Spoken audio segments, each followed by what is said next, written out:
Good evening to you and a happy Saturday to you. Happy weekend. Hope you are doing well. Welcome to Ask the Pastor Bible Study Live. My name is Steve Magua and I am delighted and happy once again to have this opportunity to hang out with you on this 12th day of November 2022.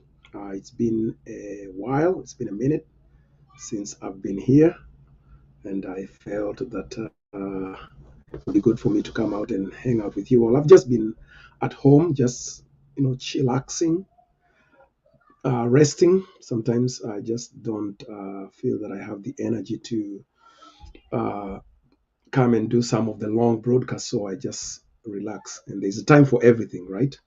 So tonight I do have some time, and I thought it would be good to come and say hi and see if there's any questions of interest or discussions of interest that we can engage in that will glorify God and edify the body of Christ, edify you, edify me. So, welcome, Karibu. Mary Karanja, God bless you. Greetings to you. Rodney Moyes, hello, my friend. Blessings to you. You say the volume is low. I don't know how to fix that. Let me see if I can. Let me make sure if I can do anything about it. I don't know if I can do anything about it, Brother Rodney. I'm using my regular. I'm using my regular equipment, so I'm not sure that there's very much I can do about that. I will try to speak louder if that helps. Um, yeah, that's the only thing I can do right now. Um, Hi, Brother Grady. Greetings in Mexico, my friend. Grady says hola to everyone. He says he's here, and he says I have to leave for about 10 minutes, but I'll be right back. I'll be right back. Now, is everyone else having an issue with the microphone volume, like our brother Rodney? Is that everybody? Hold on one second. Let me listen to this. Brother Rodney, is that everybody? Hold on one second. I mean, it sounds normal to me on my phone, Rodney. So I don't know. Maybe you need to put your volume up on your device on your side, because really there is no, with this kind of setup, there is really no microphone volume. Okay, so the microphone picks up, and it shows me that the microphone is picking up. Now, what the person has to do on the other side is adjust their volume. I think that's the only thing that I would suggest to be done. So, and hopefully that will work. Hopefully that will work. But anyway, meanwhile, um, if anybody has any questions, any suggestions of topics that you would like us to discuss, you're most welcome to bring them on. I know I've been gone for almost a week.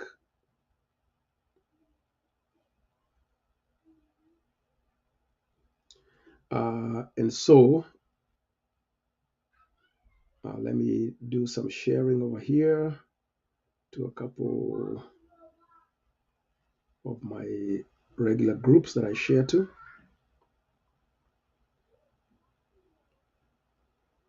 So, how have you guys been doing? How is it going with you? How is your family? How is your faith? How is your walk? What are some of the things that you're going through or that you're learning? Please feel free to share testimony.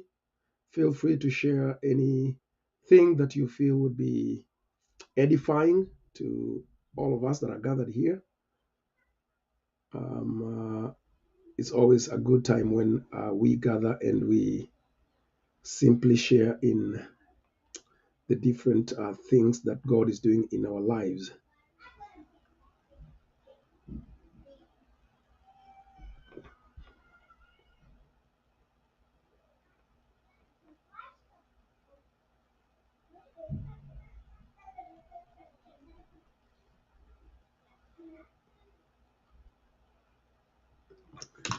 All right. So again, my name is Steve. I was here about a week ago. Maybe it's not as much as a week. I think it was earlier this week. And we the last time that I was here, we were discussing um, life after the second coming of Christ. Life after the second coming of Christ, according to the scriptures. And my goal in that particular broadcast was to show two things. Number one, that life was intended to continue on earth after the second coming. The earth itself was not going to be obliterated or destroyed. And so we need to understand that. We need to know that was the plan that God intended for human beings to continue existing on planet Earth. The only thing that would change, and it's a big thing, is the nature of the covenant that God would have with his people. And the second thing that I wanted to show was that that second coming did take place. Just 1 second, guys. 1 second.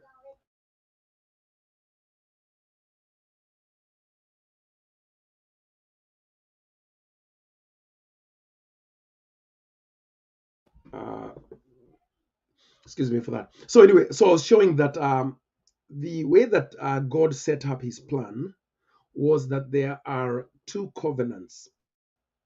There are two covenants that define the the life or the relationship with God throughout the Bible. There is the old covenant and there's the new covenant. The old covenant was made only with the nation of Israel, and it had certain conditions and certain things that had to be fulfilled, and it had a termination point. And so Jesus Christ appears, is born at the end of the old covenant. He is born in the last days of the old covenant, and he is crucified and he resurrects in the last days of the old covenant. But the death of Jesus and the resurrection of Jesus did not bring the old covenant to an end. And so, what takes place is that in the final days of the old covenant, the apostles of Christ were sent to go and inform those that had been part of the first covenant to very quickly um, align themselves with all the conditions that were expected to be fulfilled as part of that old covenant, because a final judgment under that covenant was coming. And that final judgment and that covenant would bring that covenant to an end, and it would give way to the establishment and the practice of the new covenant. Now, the final judgment of the old covenant ended or came about starting in about 66 AD and continuing from there, and it ended around right around that season. Um, and different, different, especially preterist scholars have different ideas of when that ended. Some people believe it ended in 70 AD. Some people believe it ended in 73 AD. Some people believe it ended about 135 AD. Uh, no matter which one you go with, the final judgment of Israel at the very latest by the second century, 135 AD at the latest, and at the earliest about 70 AD. And so now in 2022, we live in the new covenant. We don't live under the old covenant. The new covenant that we live in has no final day of judgment. It's very important to understand that. That the judgment that you see, the judgment that is talked about throughout the Old Testament that was coming, was the final judgment of the Old Covenant. Now, excuse me, the reason why it's important to understand that there is no day of final judgment under the New Covenant is because the New Covenant is eternal, it's forever. It has no. There was a day of judgment, there was a last day of the Old Covenant because the Old Covenant was terminal. It had a termination point, it had a point at which it would end. And so that's why Jesus appears in the last days of the old covenant. Now, why is this important to understand? Because today there are many, I would even venture to say a majority of Christians and Christian scholars who are really good people, well meaning, who believe that we are living in the last days. That we are living in the last days, and the last day is right around the corner. Now, the problem with that is this: if we are living in the last days, it means that the covenant that Christ established 2,000 years ago was not an eternal covenant.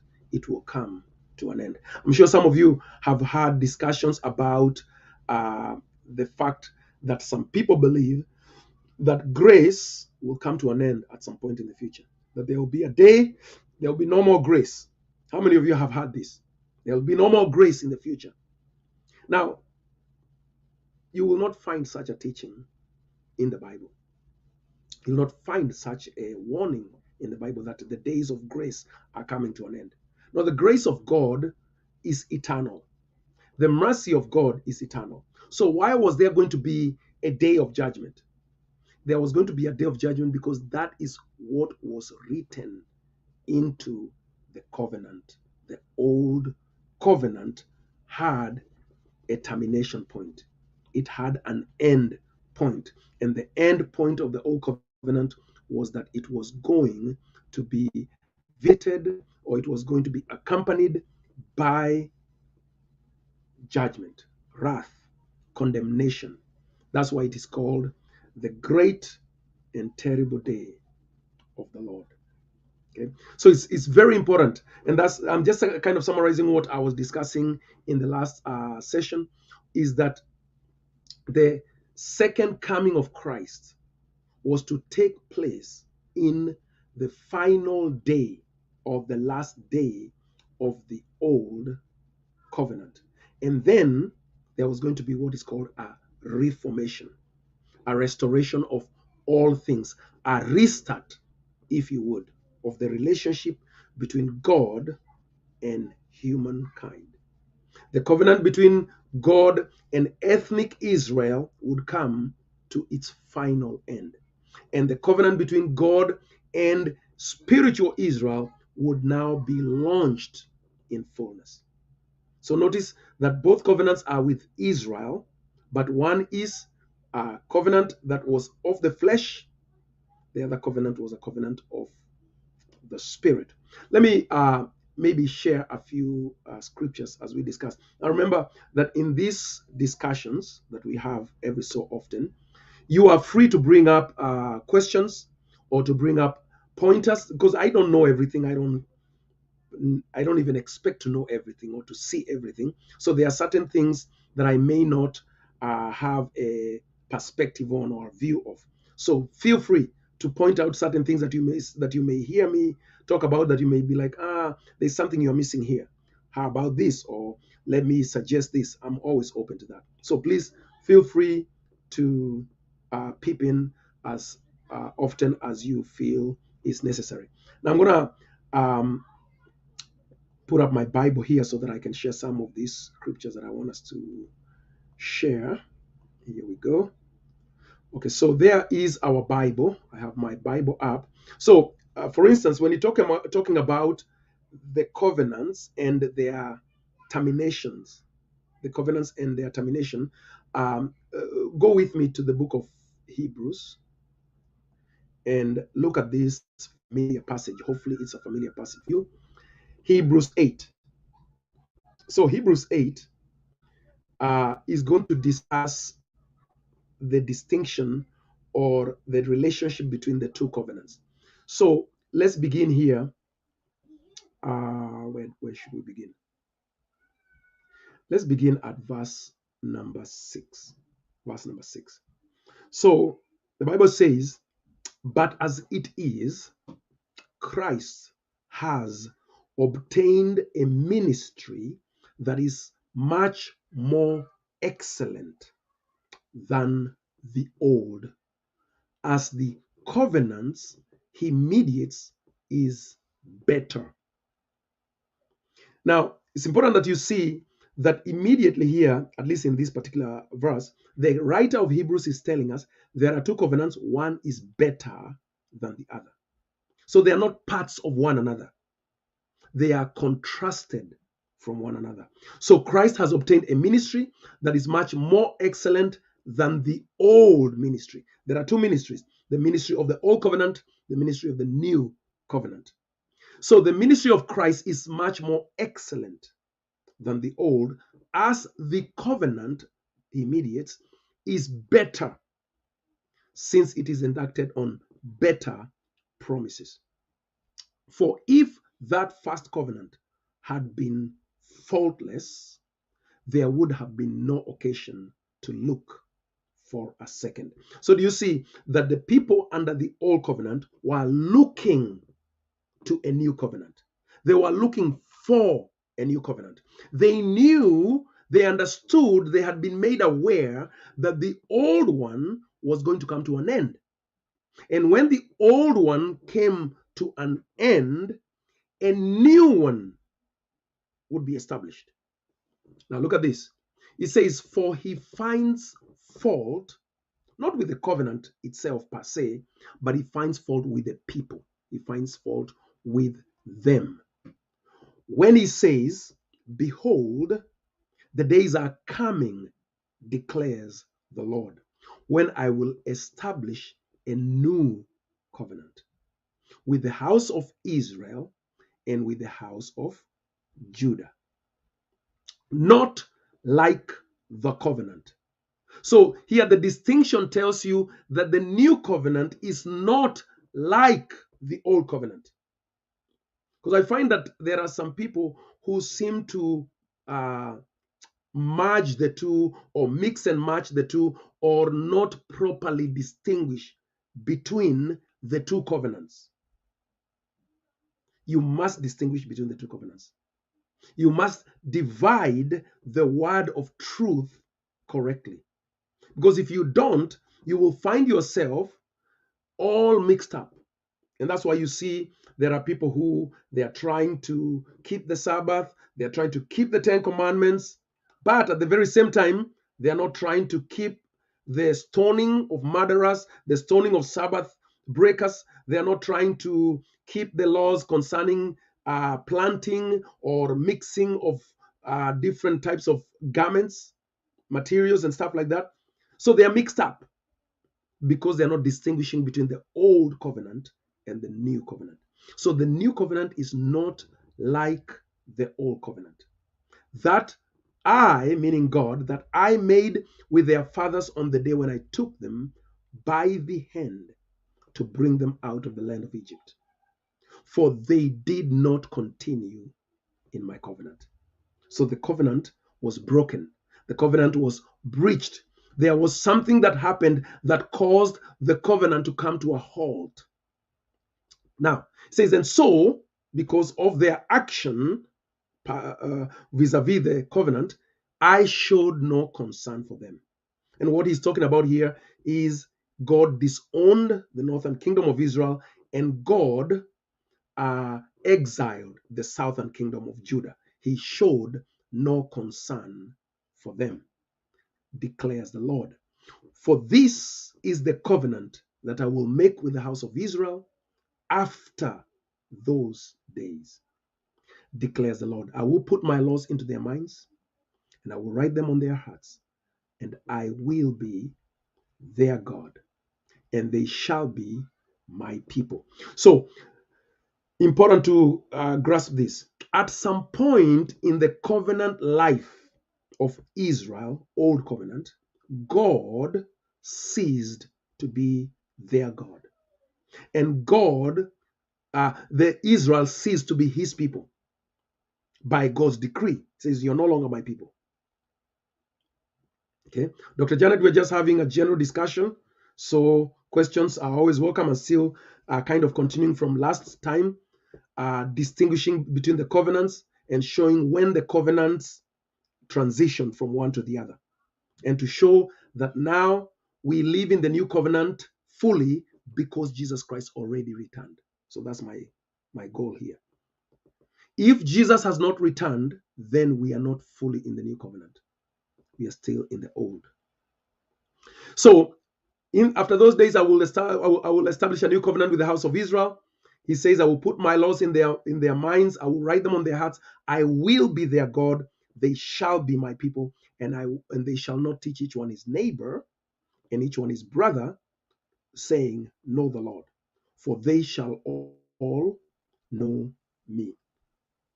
So in other words, the knowledge of the Lord is not going to be secondary anymore. Remember that in the old covenant, the people could not know that there was a mediator in between, and the mediator was human.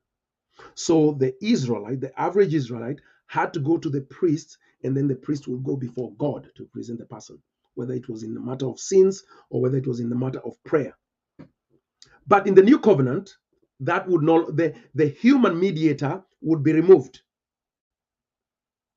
And now the people would have a direct relationship with God.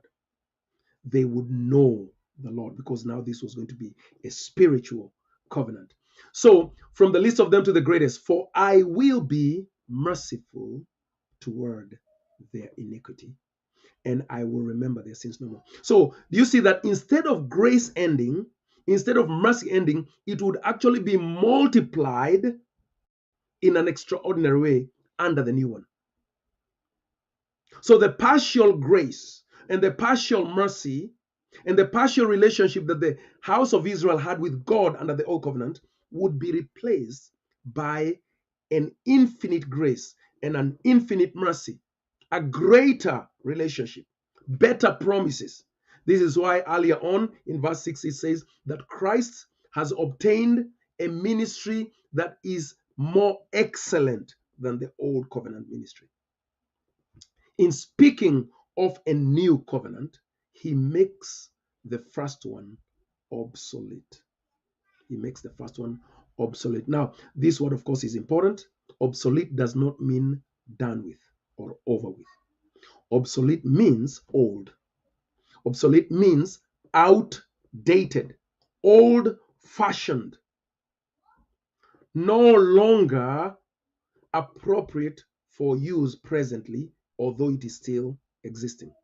But look at what happens. He makes it obsolete first, and because he has made it obsolete, now it's going out of fashion. It's still there. And what is becoming obsolete and growing old, so something is happening to it, is ready to vanish away. So at the time of the writing of the book of Hebrews, the old covenant had already been declared obsolete. In fact, it had been declared obsolete way back in the time of Jeremiah. The moment that God declared that there was going to be a new covenant, the old one started dying off. It took a long time for it to die off. But at the time that Hebrews is being written, the first one is still becoming obsolete. The first one is still growing old. But here is the important thing. It is ready to vanish away. It is not ready to vanish away now in 2022. It was ready to vanish then, about 60 AD. The book of Hebrews, the letter to the Hebrews, was written by an author whom we really cannot put our finger on and say it's Paul or it's Barnabas or it's Phoebe. We don't know who was a human writer of Hebrews. But we do know that it was written sometime before 70 AD. And many scholars agree sometime around 60 AD, maybe a little bit before 60 AD, maybe a little bit after 60 AD, but certainly before 70 AD. And so this is at the very least 20 to 30 years after the work of Christ on the cross. So the old covenant had not yet ended, even though Christ had died 30 years before. But it was ready to vanish. It was ready to end. Amen. And why is that very important to understand? Because the last days and the time of the end is describing the last days of the old covenant. It is describing the time that the old covenant was going to end. That's what end times is referring to. That's what last days is referring to. So, therefore, we are not and have never, for the last 1900 years, have never even lived or will never even ever. In our future, there is no such thing as the last days in our future. There is no such thing as the end times in our present nor in our future. That all took place then. The second coming of Christ was to fulfill all of the things that were necessary to bring the old covenant to an end. Here is another passage that discusses it and also makes that even clearer, at least in my mind. Matthew chapter 5. Matthew 5, this is the passage that many people who like to keep the Ten Commandments and the Sabbath will use and say, hey, Jesus did not come to abolish the law, he came to strengthen it. So we should be keeping it forever. But in actual fact, that's not what Jesus is saying, because Jesus was coming to establish a new covenant. Look at what it says here in Matthew 5 from verse 17. Do not think I have come to abolish or to do away with the law or the prophets. I've not come to abolish them, but I've come to abolish them. I've come to fulfill them because they cannot be abolished. Once one contract is signed, you cannot erase it. All you can do is to fulfill the requirements of that contract. And so long as you're not fulfilling the requirements of that contract, there's going to be the consequences of breach of contract. You can be sued and so on and so forth. So the people of Israel had entered into a covenant with God, and they had been breaking this covenant, and therefore they had been suffering the consequences, exiles, pestilences, earthquakes, all kinds of things. And so Jesus, according to the plan of God, was going to come in as a human being from Israel, and he was going to fulfill all the requirements of the old covenant so that it could be brought to a close. But you see, the bringing of the old covenant to a close was for a very specific and awesome purpose, so that a new one could be established, because this old one was not working for the people. They were constantly in trouble. They were constantly under condemnation. But God wanted to establish a new covenant with people on earth that would not constantly bring condemnation, that would not constantly be hanging over their heads, threatening to destroy them. God wanted to establish a new type of covenant. So the old one needed to be brought to an end. Look at verse 18. For truly I say to you, until heaven and earth pass away. So remember that the old covenant is going to be brought to an end. But it says, until heaven and earth pass away, not an iota, not a dot will pass from the law until it is all accomplished. So in other words, you cannot do away with the Ten Commandments. You cannot do away with the Sabbath law. You cannot do away with the food laws. You cannot do away with the shaving laws. You cannot do away with the laws about stoning people. Not a single one of those laws that are written in Genesis, Exodus, Leviticus, Numbers, Deuteronomy. You cannot do away with a single one of those laws until they are all fulfilled, until their requirements are met. So at that point, then heaven and earth was going to pass away.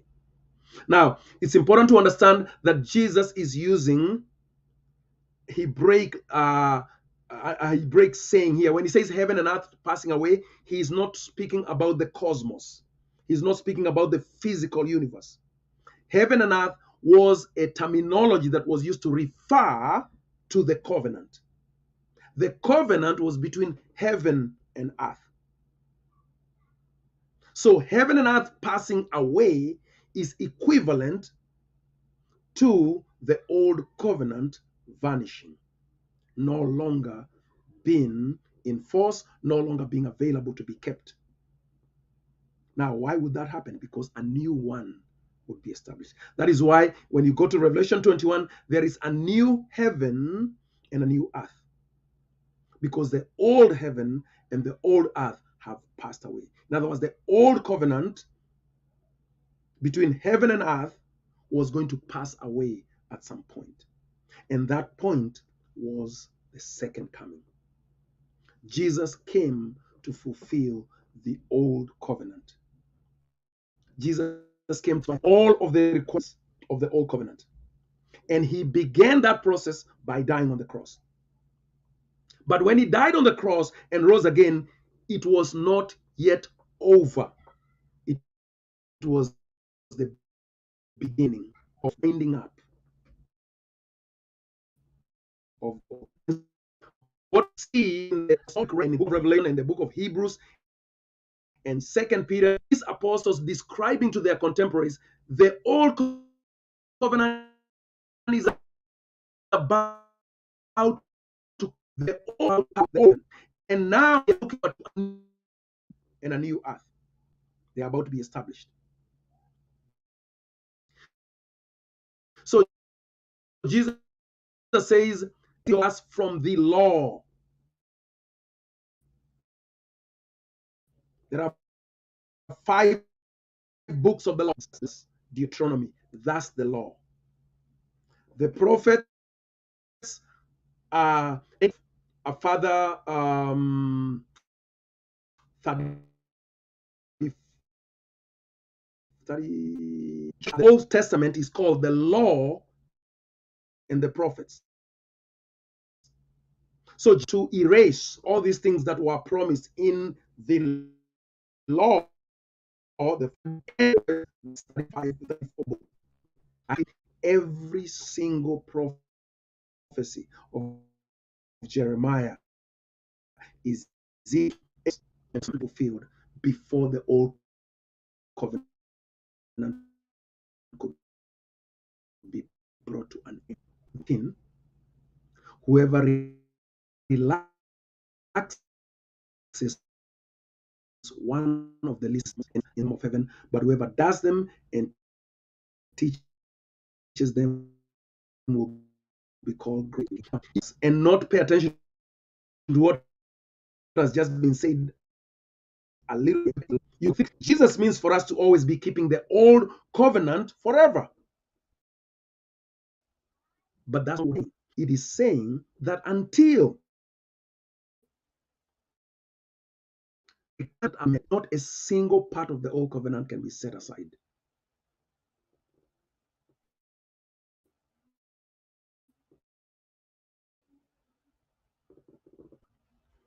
Rodney says my feed is the other way off.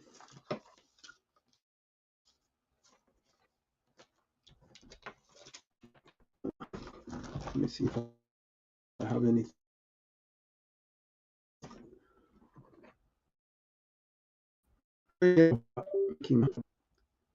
And for those of you who are experiencing, I think everybody's experiencing technical issues here. No, it's not. It's not about many tabs open. It's just the internet is just not right. I think the internet is just not working right. Let me do this, people. Let me get my tablet and do the broadcast on my tablet. How about that? Let me get my tablet and do the broadcast on my tablet, because it seems like the internet in my house is not working right. I think.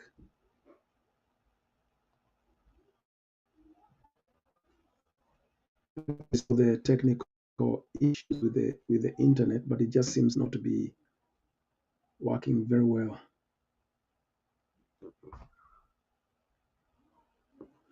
Yeah, so let's do this. I'm going to bring this one to an end, and then I'm gonna try it with my tablet if that works better, because sometimes the tablet has a better internet.